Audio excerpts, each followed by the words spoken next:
السلام علیکم دوستو، ویڈیو دیکھنے سے پہلے ہمارے اس چینل کو سبسکرائب کر لیں اور نیچے موجود بیل آئیکن کو ضرور کلک کر لیں تاکہ ہماری ویڈیوز باقاعدگی سے آپ کے پاس پہنچتی رہیں۔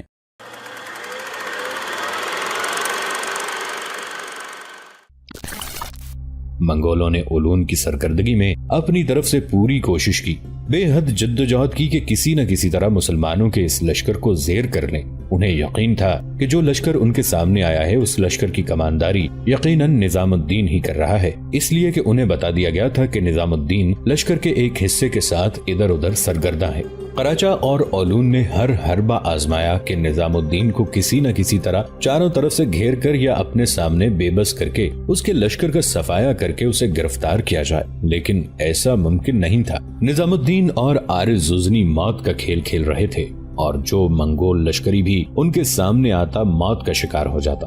اس طرح کچھ دیر تک ویرانوں کے اندر ہتھیار سلاسل کی طرح بجتے رہے، جنگجو لہو میں سجتے رہے، آنکھوں کے پیمانے چہروں کی شکنیں لہو لہو ہوتی رہیں، یہاں تک کہ اولون اور قراچہ دونوں نے اندازہ لگا لیا کہ اب ان کی شکست یقینی ہو چکی ہے، لہذا شکست اٹھا کر وہ بھاگ کھڑے ہوئے۔ اولون کی بدقسمتی کہ وہ بہت سے منگول لشکریوں کے ساتھ گرفتار ہو گئی اور بچے کچے لشکر کو لے کر قراچہ بھاگنے میں کامیاب ہو گیا۔ گرفتار ہونے والے سارے منگولوں کو نظام الدین کے لشکریوں نے نہتہ کر دیا تھا، ان سے ہتھیار لے لیے تھے۔ اولون چونکہ جنگی لباس میں تھی، اپنے خود سے اپنا چہرہ بھی ڈھانپے ہوئے تھی، لہٰذا اسے پہچانا نہ جا سکا کہ وہ لڑکی ہے۔ جب اس سے ہتھیار لے لیے گئے تو اس موقع پر اولون نے اچانک ہتھیار لینے والے لشکری کو مخاطب کر کے کسی قدر سخت اور کھردرے الفاظ میں پوچھ لیا، کیا تمہارے اس لشکر کی کمانداری نظام الدین کر رہا ہے؟ یہ الفاظ سن کر مسلمان لشکری کا چہرہ غصے میں سرخ ہو گیا تھا۔ کچھ دیر تک کھا جانے والے انداز میں اس نے اولون کی طرف دیکھا، پھر کہنے لگا، تم اسیر منگول لشکری ہو، تمہاری آواز بھی نسوانی ہے، تمہیں کیسے جرت ہوئی کہ تم نے یہ پوچھ لیا کہ اس لشکر کی کمانداری نظام الدین کر رہا ہے؟ وہ ہمارے امیر ہیں، تم ہو کون جو ہم سے ایسا سوال کر رہے ہو یا کر رہی ہو؟ اس لیے کہ تمہاری آواز نسوانی ہے، ذرا اپنے سر سے خود اتارو، میں دیکھوں تم کون ہو۔ اولون نے جب اپنے چہرے پر ڈالا ہوا خود کا نقاب ہٹایا تب وہ لشکری آگے بڑھا۔ اس کے ہاتھ میں ننگی تلوار دیکھ کر اولون پریشان اور خوفزدہ ہو گئی تھی۔ ایک دم اس نے اپنے سر سے خود اتار دیا تھا، اس کے بال بکھر گئے تھے اور اس کا حسین اور خوبصورت چہرہ دیکھ کر لشکری چند قدم پیچھے ہٹ گیا اور کہنے لگا، مجھے پہلے ہی شک تھا تم لڑکی ہو، اس لیے کہ تمہاری آواز سے میں پہچان چکا تھا۔ یہ کہو تمہارا نام کیا ہے؟ اس موقع پر اولون نے ایک لمبا سانس لیا، پھر کہنے لگی، اگر تمہارے لشکر کے سالار امیر نظام الدین ہیں تو مجھے ان کے سامنے پیش کرو۔ اس موقع پر اس لشکری نے اولون کے پاس دوسرے لشکری کو کھڑا ہونے کے لیے کہا اور خود ایک طرف بھاگا جہاں نظام الدین اور عارض زوزنی کھڑے تھے، وہاں گیا، پھر نظام الدین کو مخاطب کر کے کہنے لگا، امیر، منگولوں کے گرفتار ہونے والے لشکریوں میں ایک لڑکی بھی ہے، وہ آپ کے متعلق یہ پوچھ رہی تھی کہ کیا مسلمانوں کے اس لشکر کی کمانداری امیر نظام الدین کر رہے ہیں۔ اس وقت نظام الدین اور عارض زوزنی دونوں نے اپنے چہروں سے اپنے خود کے نقاب ہٹائے ہوئے تھے۔ نظام الدین نے اس لشکر کی طرف دیکھا، پھر کہنے لگا، اس لڑکی کو میرے پاس لے آؤ۔ وہ لشکری وہاں سے ہٹ گیا۔ اس کے جانے کے بعد نظام الدین نے عارض زوزنی کو مخصوص اشارہ کیا، جس پر دونوں نے ایک دوسرے کی طرف دیکھتے ہوئے اپنے چہروں پر اپنے خود کے نقاب ڈال دیے تھے۔ تھوڑی دیر بعد وہ لشکری اولون کو اپنے ساتھ لایا اور نظام الدین اور عارض زوزنی کے سامنے لا کھڑا کیا۔ نظام الدین نے تھوڑی دیر تک غور سے اولون کا جائزہ لیا، پھر اسے مخاطب کر کے کہنے لگا، کیا تمہارا نام اولون ہے اور کیا تم چنگیز خان کے داماد قنجار کی چچا زاد بہن ہو؟ تم نے میرے متعلق میرے اس لشکری سے پوچھا تھا، کہو کیا تمہیں مجھ سے کوئی کام ہے؟ ویسے میں جانتا ہوں کہ تمہیں چنگیز خان نے ہمارے سالار نظام الدین کا سر کاٹنے کے لیے روانہ کیا ہے۔ تمہارے ساتھ منگولوں کے اس لشکر کی کمانداری قراچہ بھی کر رہا تھا اور میرے خیال میں وہ شکست کھا کر بھاگ چکا ہے، اور تم ہمارے سالار نظام الدین سے اپنے مرنے والے سالار اربوش کا انتقام لینا چاہتی ہو۔ دیکھو، کبھی کبھی ایسے انتقام مہنگے بھی پڑ جاتے ہیں۔ تم لڑکی ہو، واپس اپنے لشکر میں جاؤ، کسی سے شادی کر کے پرسکون زندگی بسر کرو۔ تم لشکر لے کر جگہ جگہ بستی بستی قریہ قریہ کیوں سرگرداں ہوتی ہو؟ یہاں تک کہنے کے بعد نظام الدین جب خاموش ہوا تب اولون کچھ دیر تک سوچتی رہی، گہری سوچوں میں ڈوب گئی تھی۔ نظام الدین نے پھر اسے مخاطب کیا، اب تم کن سوچوں میں ڈوب گئی ہو؟ میں نے تم سے کہا اس انتقام کو بھول جاؤ، میری بات نہیں مانو گی تو یاد رکھنا خود انتقام کی آگ میں جل کر راکھ ہو جاؤ گی۔ آخر اولون بولی اور حیرت اور تعجب کا اظہار کرتے ہوئے کہنے لگی، میں یہ سوچ رہی ہوں کہ آپ کی آواز میں نے پہلے کہیں سن رکھی ہے۔ اس موقع پر نظام الدین نے ہلکا سا ایک قہقہہ لگایا اور کہنے لگا، اولون، اس سے پہلے بھی تم نے میری آواز سن رکھی ہے، بلکہ مجھے دیکھ بھی رکھا ہے۔ اس کے ساتھ ہی نظام الدین نے اپنے چہرے سے اپنے خود کا نقاب ہٹا دیا اور اس کی طرف دیکھتے ہوئے عارض زوزنی نے بھی نقاب ہٹا دیا۔ اولون چونکہ نظام الدین کو کوشان خان کے نام سے جانتی تھی، لہٰذا اپنے سامنے کوشان کو دیکھ کر وہ کسی قدر اطمینان کا اظہار کر رہی تھی۔ پھر نظام الدین کو مخاطب کر کے کہنے لگی، کوشان خان، میں چنگیز خان سے 2 کاموں عہد کر کے نکلی تھی، ایک تمہارے سالار نظام الدین سے اپنے چچا زاد بھائی اربوش کے مارے جانے کا انتقام، اور دوسرا چنگیز خان سے یہ وعدہ کیا تھا کہ میں کوشان خان کو ڈھونڈ کر ضرور اس کے پاس لاؤں گی، اس لیے کہ تم نے وعدہ کیا تھا کہ تم سمرقند جاؤ گے، پھر وہاں سے چنگیز خان کے لشکر میں شامل ہو جاؤ گے، لیکن تم نے ایسا نہیں کیا۔ اس بنا پر چنگیز خان بڑی بے چینی سے تمہارا منتظر ہے، وہ یہ خیال کرتا ہے کہ تم جیسا اچھا تیغزن، تم جیسا بہترین سالار کہیں مل ہی نہیں سکتا۔ یہاں تک کہنے کے بعد اولون جب خاموش ہوئی تب چند لمحوں تک بڑے غور سے نظام الدین نے اس کی طرف دیکھا اور پھر کہنے لگا، اولون، اگر میں تم سے یہ کہوں کہ تم جو لشکر لے کر آئی تھی اس لشکر کو ساتھ لے کر میرے ساتھ منگولوں کے خلاف جنگ کرو تو کیا تم ایسا کرنے پر تیار ہو جاؤ گی؟ جواب میں اولون نے ایک طرح کی بیزاری سے پہلے نفی میں گردن ہلائی، پھر بولی، ایسا کیوں کر ہو سکتا ہے؟ ہلکا سا تبسم اس موقع پر نظام الدین کے چہرے پر نمودار ہوا، پھر کہنے لگا، اگر تم ہمارے ساتھ مل کر منگولوں کے خلاف حرکت میں آنے کو انوکھا سمجھتی ہو، خلاف توقع خیال کرتی ہو، تو پھر تم ہم سے کس طرح یہ امید رکھتی ہو میں تمہارے ساتھ چنگیز خان کے پاس چلا جاؤں؟ تو پھر تم ہم سے کس طرح امید رکھتی ہو کہ میں تمہارے ساتھ چنگیز خان کے پاس چلا جاؤں گا؟ میں نے اس سے یہ تو نہیں وعدہ کیا تھا کہ جب تم مسلمانوں کے خلاف حرکت میں آؤ گے تو میں تمہارے لشکر میں شامل ہو جاؤں گا۔ میں تو یہ سمجھا تھا کہ جب وہ کسی مہم پر نکلے گا تو میں اس کا ساتھ دوں گا، لیکن اگر وہ مسلمانوں کے خلاف حرکت میں آتا ہے تو میں جہاں تک ہو سکا اس کے لشکریوں کو کاٹوں گا۔ اولون، ایک بات یاد رکھنا، چنگیز خان کو ہم پر حملہ آور ہونے کی جرت اور جسارت ہمارے اپنوں کی غداری کی وجہ سے ہوئی ہے، ورنہ یہی سلطان علاؤدین خوارزم شاہ ہے جس کا نام سن کر منگولوں پر لرزہ طاری ہوتا تھا۔ بڑے بڑے سرکش ہمارے سلطان کے سامنے سرنگوں ہوتے تھے۔ برا ہو بغداد کے ہاشمی حکمرانوں کا کہ انہوں نے اپنی بدفطرتی کی وجہ سے مسلمانوں کی پیٹھ میں خنجر گھونپنے کی کوشش کی، لیکن مسلمانوں پر یہ عذاب، یہ سختی عارضی ثابت ہوگی۔ اولون، میری قوم نے اس سے پہلے رزم گاہوں کے انگنت مار کے دیکھ رکھے ہیں، اب جو چنگیز خان آیا ہے تو اس کا آنا بھی بہتے پانیوں کی آرباہوں کی طرح ہوگا۔ جس طرح اجنبی دیس کے باشندے اور اپنی اپنی بولیاں بولتے تیور چلے جاتے ہیں، اسی طرح ایک روز چنگیز خان کو بھی ان سرزمینوں سے نکلنا ہوگا۔ اولون، ایک دن وہ آئے گا جب چنگیز خان کی حکمرانی نہیں رہے گی، لیکن مسلمانوں کی سلطنت پہلے سے بھی زیادہ طاقتور ہو کر ابھرے گی۔ ہم لوگ موت سے رفاقت کا عہد ماننے والے لوگ ہیں، صبر کے بادبان پھاڑ کر کامیابی کے ناآشنا ساحلوں کی طرف بے کرا آندھیوں کے بگولوں کی طرح بڑھنا جانتے ہیں۔ یہاں تک کہنے کے بعد چند لمحوں تک نظام الدین خاموش رہا، پھر پہلے کی نسبت زیادہ دکھ بھرے انداز میں کہنے لگا، اس میں کوئی شک نہیں کہ اپنوں کی غداری اور کچھ اپنے سلطان کے غیر دانشمندانہ اقدام کی وجہ سے مسلمانوں پر ان دنوں کوہستان کی استادہ چٹانوں، وہموں کی سیاہی اور صدیوں کے چھپے رازوں جیسی خاموشی اور سکوت طاری ہے، لیکن یہ صورتحال زیادہ عرصہ نہیں رہے گی۔ مسلمان ایک روز جل سے خیالات اور احساسات، خواہشوں کی تپش لے کر دھواں دھواں رات کے علاوہ میں عزم و ہمت کے پیکر بن کر اٹھیں گے، زندگی کی خوشیوں کو اپنا کر موت کے مناظر کھڑے کرتی بھری صدیوں کی طرح اپنے دشمنوں کے خلاف حرکت میں آئیں گے اور تمدن کی روحوں کو ریزہ ریزہ کر دینے والے زخم خوردہ تصور کی طرح چھا جائیں گے۔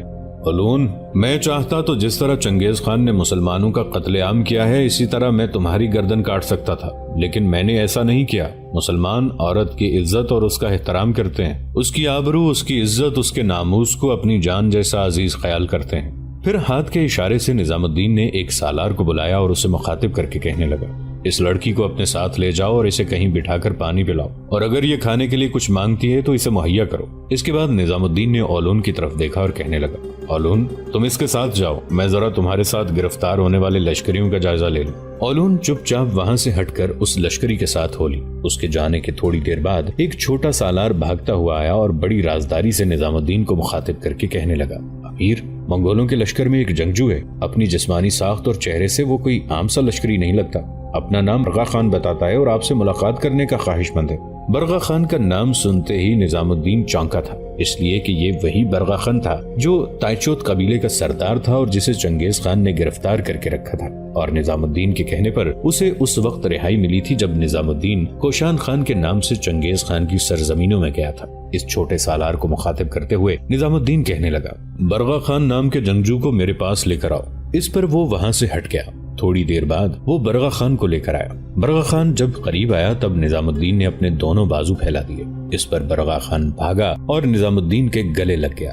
اس کے بعد وہ عارض زوزنی سے ملا۔ برغا خان کو مخاطب کرتے ہوئے نظام الدین کہنے لگا، برغا خان، یہ میرا ساتھی سالار ہے، اس کا نام عارض زوزنی ہے، تم یہاں اولون کے لشکر میں کیسے آ گئے؟ جواب میں دکھ بھرے انداز میں برغا خان کہنے لگا، برا ہو اس چنگیز خان کا، جس وقت تمہاری وجہ سے مجھے چنگیز خان کے ہاں رہائش ملی تھی تو بعد میں مجھے پتا چلا کہ چنگیز خان مسلمانوں کے علاقوں پر حملہ ہونا چاہتا ہے۔ اس وقت میں نے عہد کیا تھا کہ اس سلسلے میں تمہارے ساتھ رابطہ قائم کروں گا اور تمہارے ساتھ رابطہ قائم کرتے ہوئے مسلمانوں کے حق میں کام کروں گا۔ اس بنا پر میں نے چنگیز خان سے کہا تھا کہ اگر وہ مجھے اجازت دے دے تو میں اپنے قبیلے کے کچھ لشکریوں کو لا کر اس کے لشکر میں شامل ہو جاؤں، اس طرح اس کی عسکری طاقت بڑھے گی۔ چنگیز خان نے اس تجویز کو پسند کیا، لہٰذا میں اپنے کچھ لشکریوں کو لے کر چنگیز خان کے لشکر میں شامل ہو گیا۔ میرے بھائی، میں چنگیز خان کے لشکر میں رہتے ہوئے تمہارے لیے کام کرتا رہوں گا۔ ابھی تم میرے ساتھ اسیر ہونے والے منگولوں میں جانا، ان میں میرے بہت سے ساتھی ہیں، ان میں سے کچھ کے ساتھ میں تمہارا تعارف کراؤں گا، انہی کے ذریعے میرے اور تمہارے درمیان پیغام رسانی کا سلسلہ جاری رہے گا اور میں تمہیں اٹھنے والے خطرات سے آگاہ کرتا رہوں گا۔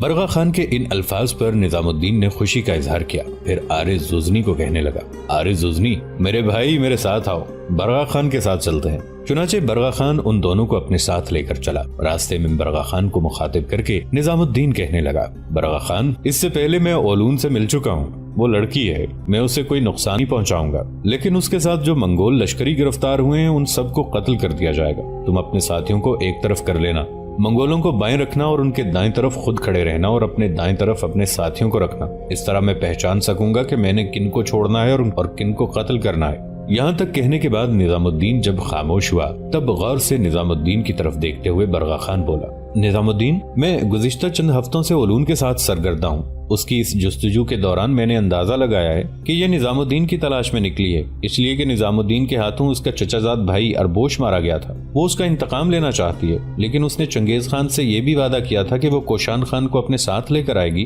اور جتنا عرصہ میں اس کے ساتھ رہا اکثر مواقع پر یہ تمہارا ذکر کرتی تھی۔ میں نے اندازہ لگایا کہ یہ اولون تمہاری طرف مائل ہے، تمہاری شجاعت، تمہاری تیغزنی، تمہاری شخصیت سے متاثر ہے۔ اس بنا پر اس نے چنگیز خان سے کہا تھا کہ وہ کوشان خان کو اپنے ساتھ لے کر آئے گی۔ میں سمجھتا ہوں کہ اس کا ارادہ یہ ہوگا کہ کوشان خان جب چنگیز خان کے لشکر میں پہنچے گا یہ اس سے ملتی رہے گی اور پھر اپنی طرف مائل کرنے میں کامیاب ہو جائے گی۔ یہ میرا اندازہ ہے، میں نے اولون کے ساتھ کام کرتے ہوئے یہ محسوس کیا ہے، یہ اندازہ غلط بھی ہو سکتا ہے۔ اتنی دیر تک وہ گرفتار ہونے والوں کے پاس پہنچ گئے۔ برغا خان نے اپنے کچھ ساتھیوں کا نظام الدین اور عارض زوزنی سے تعارف کرایا۔ اس کے بعد نظام الدین نے سارے اسیروں کو 3 قطاروں میں کھڑا ہونے کو کہا۔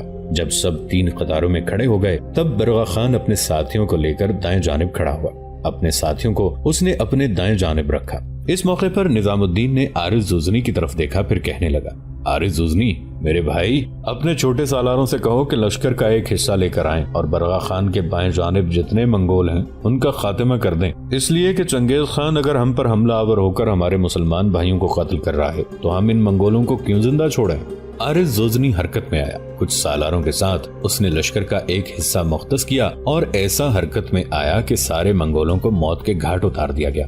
جب ان منگولوں کا خاتمہ کر دیا گیا تب نظام الدین اور عارض زوزنی برغا خان کو ایک طرف لے گئے۔ پھر برغا خان کو مخاطب کر کے نظام الدین کہنے لگا، برغا خان، جب میں چنگیز خان کی سرزمینوں میں گیا تھا تو اس نے تمہیں گرفتار کیا تھا، کیا تمہاری اس سے جنگ تھی اور کیا تم ایک ہی نسل سے تعلق رکھتے ہو اور آپس میں رشتہ دار ہو؟ اس موقع پر برغا خان نے ایک لمبا سانس لیا اور پھر کہنے لگا، ہم صحرائے گوبی کے شمال میں رہنے والے تھے میرے بھائی۔ صحرائے گوبی میں زندگی کی کوئی قیمت نہیں، اونچے بلند ٹیلے ہموار ٹیلوں پر تیز ہواؤں کے جھکڑ چلتے ہیں، ٹیلوں کے اطراف میں اونچی اونچی گھاس ہے جن میں ہجرت کرنے والے پرندے شمالی سائبیریا سے اڑتے ہوئے آن بسیرا کرتے ہیں۔ وہاں جاڑوں کی درمیانی راتوں کو افق پر شمالی روشنیاں طلوع اور غروب ہوتی دکھائی دیتی ہیں۔ شمالی گوبی کے اس گوشے میں جہاں ہم آباد ہیں وہاں کے باسیوں کو تکلیفوں نے سخت جان بنا دیا ہے، بلکہ سخت جانی ان کو ورثے میں ملی ہے۔ جب ماں کا دودھ چھوڑا کر گھوڑی کا دودھ شروع کروایا جاتا ہے اس وقت سے بچے کی توقع ہوتی ہے کہ وہ اپنی فکر آپ کرے۔ گھریلو خیمے میں آگ کے قریب جوان جنگجوؤں اور مہمانوں کا مقام ہوتا ہے۔ عورتیں بائیں جانب بیٹھ ضرور سکتی ہیں لیکن وہ ذرا دور، اور لڑکے لڑکیاں جہاں بن پڑے وہیں بیٹھ جاتے ہیں۔ یہی غذا کا بھی حال ہوتا ہے۔ باہر کے موسم میں جب گھوڑیاں اور گائیں خوب دودھ دیتی ہیں تو گزارا ٹھیک ہو جاتا ہے۔ اس زمانے میں شکار بھی خوب ملتا ہے، ہرن یا ریچھ مار کے لائے جاتے ہیں۔ جاڑوں میں جب جانور دبلے ہو جاتے ہیں تو بچوں کو کچھ زیادہ نصیب نہیں ہوتا۔ اس زمانے میں دودھ کے استعمال کا ایک ہی طریقہ ہے کہ اس کی بالائی بنائی جائے۔ بالائی دودھ کو چمڑے کے تھیلوں میں بھر کر خمیر دے کر اور پھینٹ کر بنائی جاتی ہے۔ یہ 3-4 سال کے چھوٹے سے بچے کے لیے طاقت بخش لیکن کسی قدر نشہ آور ضرور ہوتی ہے۔ جب گوشت نصیب نہ ہوتا ہو، ابلے ہوئے باجرے سے بھوک کا کچھ نہ کچھ علاج کیا جاتا ہے۔ میرے عزیز بھائی، میرا پورا نام برغا خان تائی ہے، لیکن زیادہ تر لوگ مجھے برغا خان ہی کہتے ہیں، اور میں تائی چوت قبیلے کا سردار ہوں۔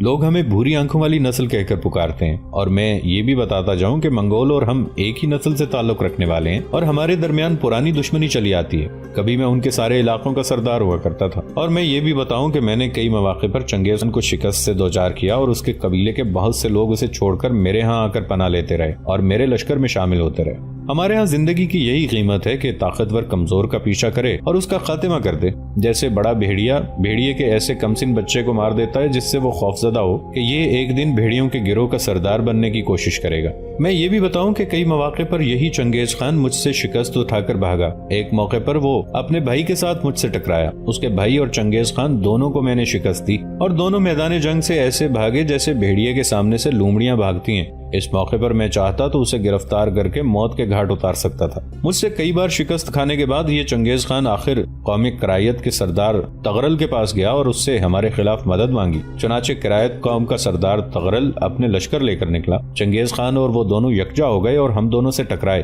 قریب تھا کہ فتح ہمارے قدم چومتی کہ میرے لشکر کی کچھ صفیں اکھڑ گئیں، جس کی بنا پر لشکری پیچھے ہٹ گئے۔ ہمیں شکست کا سامنا کرنا پڑا اور مجھے گرفتار کر لیا گیا۔ اس کے بعد جو کچھ مجھ پر بیتی کوشان خان تم جانتے ہو۔